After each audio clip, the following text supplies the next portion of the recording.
Buenas tardes a todos. Hablaré en inglés. Entonces, quien necesite los auriculares están aquí en el desk. De mi parte, quiero agradecer a los organizadores y participantes en la mesa redonda y la encuesta porque hablamos con Máximo, Gianluca y Gabriele del proyecto.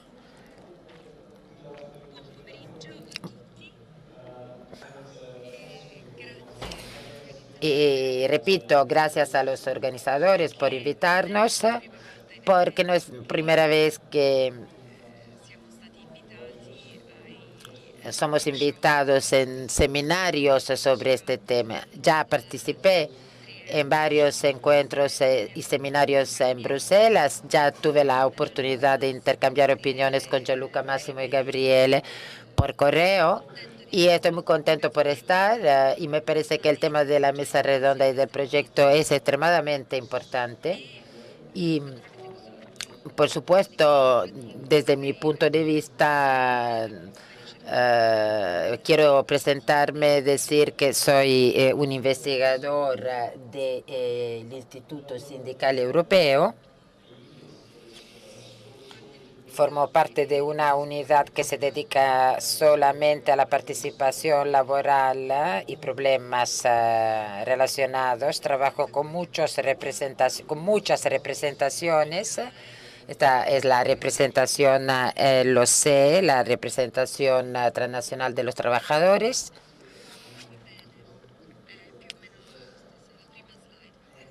Esta es la primera transparencia. Bueno, yo le digo cuándo entonces. Como digo, formo parte de esta unidad que trabaja también con las empresas europeas, con la representación de los trabajadores en varios niveles. Hay varias formas de representación de los trabajadores y también hemos trabajado con la información y la consulta. Trabajamos también en estos temas desde varios ángulos y refiriéndonos a varias herramientas existentes a nivel legislativo.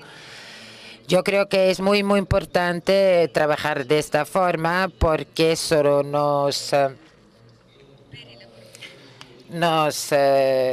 brinda herramientas que podemos utilizar con los empresarios y con los trabajadores y también para poder presionar la Comisión Europea. Los empleadores no tienen, como saben, un instituto de investigación específico, no tienen una investigación oficial que respalde sus acciones. En esto juegan en ventaja los sindicatos, ¿no? Y Mumia, por ejemplo, es un ejemplo claro de este factor, de esta ventaja que tienen los sindicatos respecto de los empleadores. Ahora, hablando de los bancos de datos de los CE, quiero empezar diciendo, explicando un poco cuál es el origen del banco de datos, su estructura, y también hablaré del CE y también daré algunos números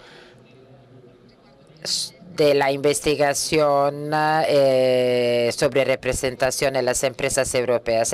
Digamos, estos son los pilares más importantes de la representación de los trabajadores en Europa. Y luego finalizaré enseñándoles dos sitios web públicos que se pueden utilizar como herramienta para los representantes por los representantes de los trabajadores. Digamos que estas son las tres fases de mi presentación. Brevemente, quiero explicar cuál es el origen del banco de datos. Empezó en 1995 y en ese entonces era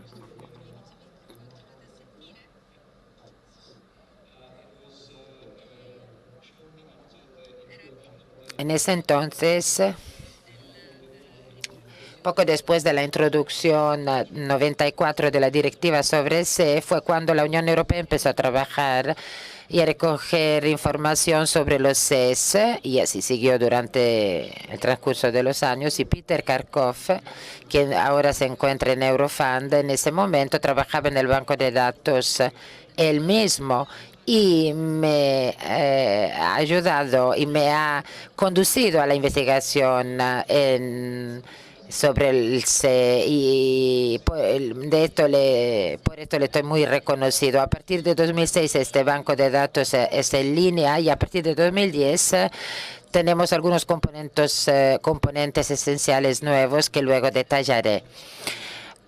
Cualquier colección de datos sobre las representaciones transnacionales, digamos que es un terreno algo difícil. Peter y Máximo y todos los que trabajaron en este tipo de datos lo pueden confirmar, o sea que no es algo sencillo. Y esto remite a la directiva C, individuando empresas que tienen que tener un C, tienen que tener un C, empresas con por lo menos 1.000 empleados y 250 empleados en algunos países. Las cifras sobre los empleados son los datos más difíciles de obtener. Hay algunos criterios sobre la estructura de las empresas, pero digamos que el meollo de toda la investigación es precisamente el número de los empleados. El banco de datos, para poder abarcar toda la complejidad de la representación transnacional,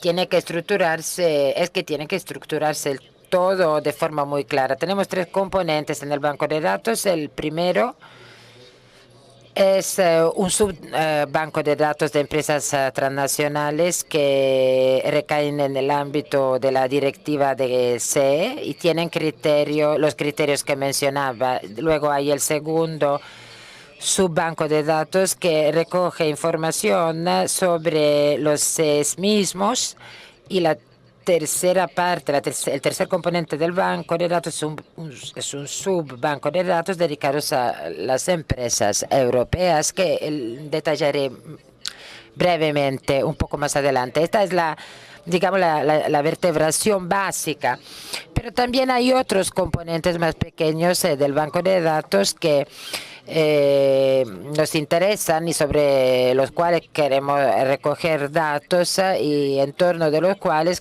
intentamos estructurar la información que viene de los sindicatos, de los CES, para tener un cuadro lo más amplio posible de la representación de trabajadores en Europa. Pero esta no es la única estructura.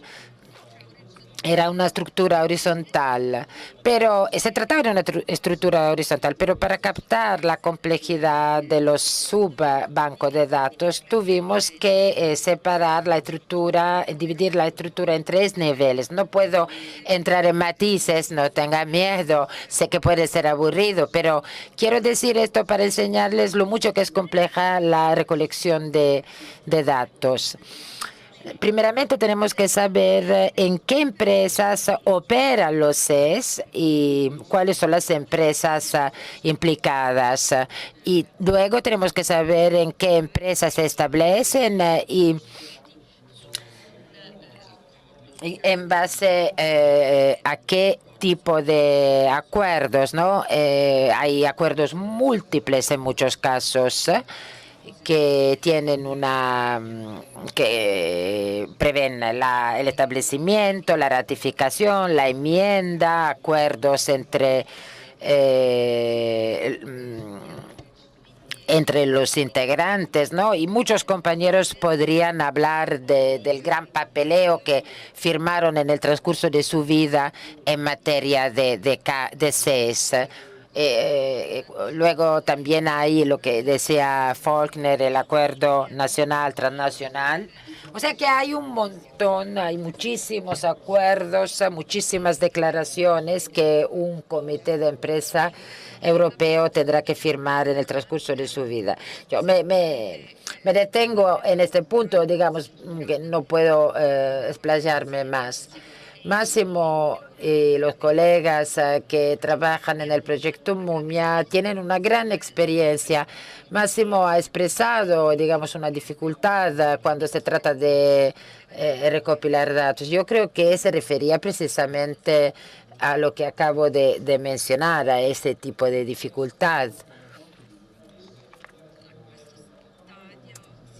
En esta fase se recogen informaciones sobre cuántas empresas existen, cuántos CES y cuántos acuerdos, pero solo se trata de un análisis cuantitativo. Y ya esto es complejo de por sí. Pero para poder, digamos, sacar lo mejor del análisis, es necesario ir un poco más allá, no solamente saber que existe un acuerdo o un C, sino que el objetivo tiene que ser saber lo que establece el acuerdo, cuáles son los integrantes del C, de dónde vienen, cuáles países están representados, cuáles países tienen un mandato pero no están representados en los CES. O sea, todo este tipo de información se ha individuado como esencial para poder tener un estándar cualitativo de los CES. De 2009 a 2010 se realizó un proyecto de fusión entre los dos bancos de datos, un proyecto que venía del pasado. En el pasado existía un banco de datos de la Agencia de Desarrollo Social y el de Instituto Sindical Europeo. Los datos eran complementarios de los dos bancos, eran complementarios. El Instituto Sindical Europeo recogía aspectos cuantitativos, mientras que el otro banco recogía información sobre los acuerdos. Con la fusión de los dos bancos tuvimos, digamos, un valor añadido. Pudimos recoger más material y decir más y mejor sobre la naturaleza y la tarea del CE. Y cuando analizamos los contenidos de los acuerdos, por ejemplo, aquí hay compañeros que pueden confirmarlo, encontramos más de 1.600 acuerdos firmados por los CES.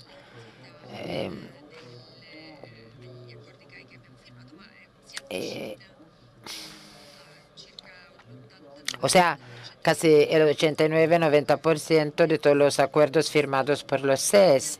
Es una estimación esta y nosotros queremos comprender cuáles son los contenidos de los acuerdos para poder aconsejar de la mejor forma a los CES durante la negociación, sacando lo mejor y quitando lo peor de los acuerdos para maximizar la experiencia. Los materiales y la información que manejamos la recibimos de muchas organizaciones del sector, de muchos miembros de CES, que además quisieran informarse sobre cómo funcionaba en otros sectores el establecimiento de un CE para poder aplicar estándares financieros, turísticos de la mejor forma. Por ejemplo, cuando se trataba especialmente de una empresa operante en 2 o 3 o 4 sectores. Claro que en estos casos la solicitud de datos por parte de los sindicatos eran más frecuentes porque, claro, que los sindicatos querían negociar de la mejor forma con la dirección.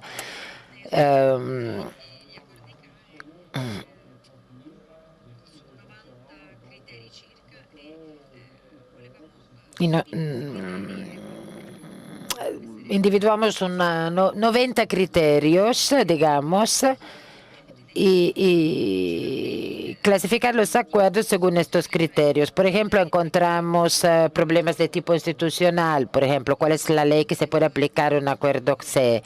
¿Cuáles son las partes del acuerdo? Si se trata de un CE de trabajadores, un CE conjunto de trabajadores, cómo se distribuyen los cargos, cómo se estructuran y se celebran las reuniones, las plenarias, las sesiones extraordinarias, cuáles son los procedimientos de convocación de las asambleas extraordinarias. O sea que quisimos bucear por debajo de la superficie para llegar a entender los temas y las formas fundamentales de los comités. También otro aspecto importante es la especialización lingüística. Pensamos que es necesario poder clasificar un acuerdo según la posibilidad que ese mismo acuerdo da de poder gozar de una traducción simultánea y en cuántas lenguas, ¿no? En el caso de que los integrantes no puedan acceder a un material traducido antes de que se celebre el encuentro. O también, por ejemplo, si en algunos casos se tenía que traducir utilizando varias herramientas a disposición al surgir problemas antes de las reuniones. O sea, varios aspectos determinan, digamos, y han determinado los criterios de clasificación de los acuerdos. Tardamos 3 años para analizar todos los 1.600 acuerdos. Todavía no analizamos los resultados, pero tenemos datos empíricos. Yo personalmente me siento muy aliviado también. Porque que haya terminado, porque ha sido realmente una tarea enorme. Estos datos serán disponibles dentro de un año. Ya ahora individuamos un grupo de buenas prácticas y de malas prácticas y de buenas soluciones. También en el área de las competencias transnacionales de UNCE hemos individuado los buenos procedimientos, las buenas provisiones que se pueden aplicar a la negociación y cuáles son las provisiones que limitan las competencias de UNCE y obstaculan su buen funcionamiento. También en 70, 80 áreas individuamos malas prácticas que hay que eliminar. Estamos afinando estos instrumentos y ahora estamos asistiendo, digamos, a una nueva forma de negociación. Después de esta muy larga explicación de lo mucho que es difícil, complicado trabajar con los datos, quiero premiarles mostrándoles algunos resultados que se pueden sacar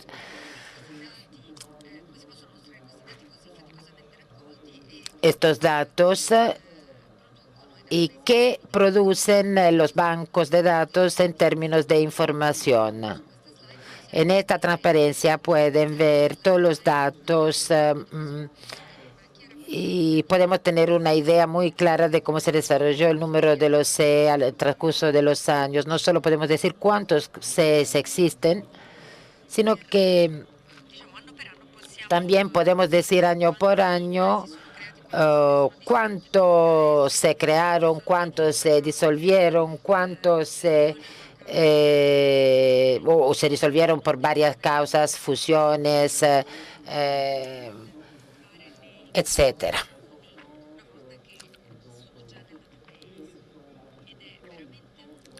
Es realmente una gran ventaja esto de poder manejar con el banco de datos porque para los empleadores, porque los sindicatos mediante el Instituto Sindical Europeo y también los miembros nacionales de los CES pueden demostrar que la Comisión Europea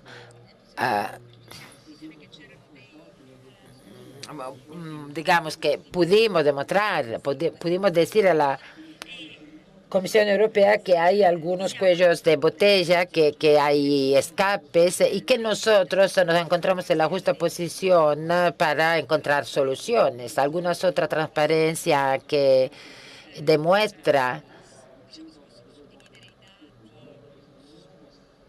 la validez de este método es esta. Por ejemplo, se pueden repartir los datos según los años por cada C Y también individuamos un conjunto de CES que se desarrollaron de la fusión de dos empresas según los criterios establecidos. Yo tuviera que volver a la primera transparencia. Pido perdón mis, por mis saltos de un tema a otro.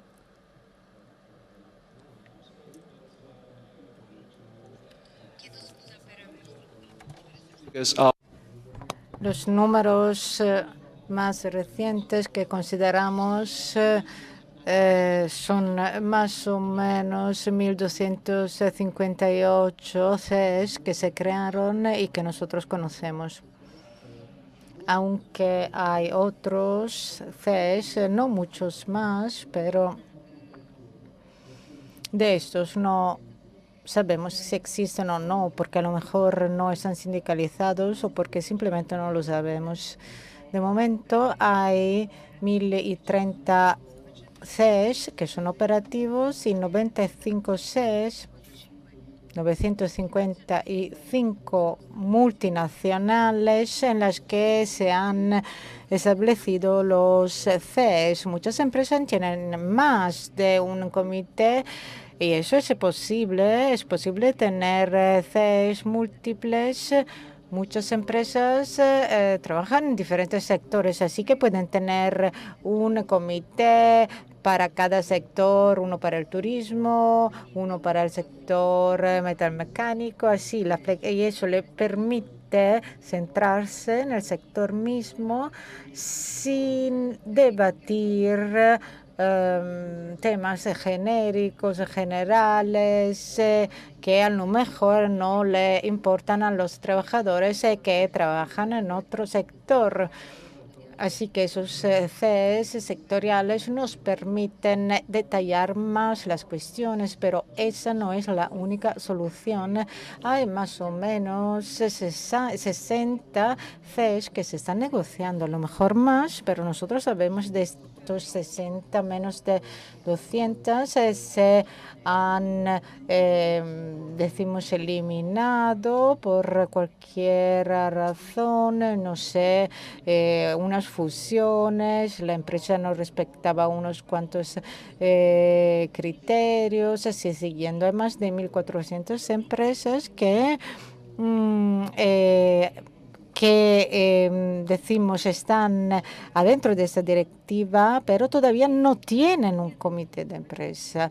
Y debido a las dificultades de las que hablé antes, es muy difícil individuar empresas que tengan esos dos criterios. 1.000 empleados en total y 1.250 empleados en Europa. Puede parecer algo simple, pero no es así. Nosotros hemos intentado recopilar nosotros mismos estos datos, pero no fue posible porque es una tarea muy complicada. Hemos intentado comprar unas bases de datos que estaban disponibles. Hay una empresa, por ejemplo, que tiene centenares de investigadores que trabajan solo en la recopilación de informaciones, pero no pueden garantizar las informaciones al 100%. No hay ninguna obligación jurídica de relatar noticias en relación a eso. Esas son las dificultades, decimos, porque si fuera una obligación, bueno, queda claro que se solucionaría el asunto, pero eso no es posible porque hay muchas organizaciones de empleadores, de patrones que están en contra de todo eso. En total, hay 17, 18 millones de trabajadores empleados en empresas que no tienen un comité de empresa. Así estamos hablando de personas que en teoría pueden acceder a informaciones de carácter internacional de las empresas. Hay además, bueno, hay un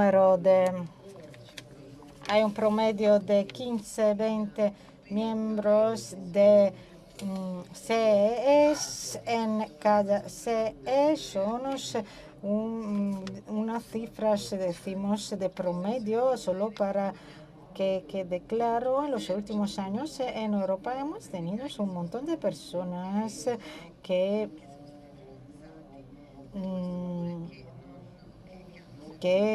decimos que han trabajado en un CE. Y para terminar esta ponencia no os enseñaré todos los datos, pero solo podemos decir cuántos CE se crearon en cada país.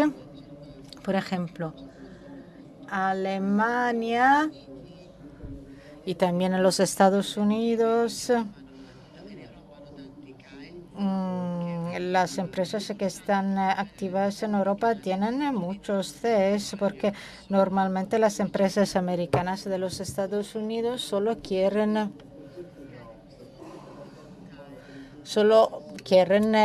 eliminar este problema, entre comillas, de tener un CE. Bueno, no vamos a hablar de la transparencia siguiente. Bueno, podemos ver aquí los sectores. Vamos a descubrir en cuáles sectores están activos los CEs. Ya lo hemos dicho. Hay el sector químico, que tiene muchísimos comités de empresas, edificación, madera, turismo, agricultura, que tienen un número muy grande de CEs.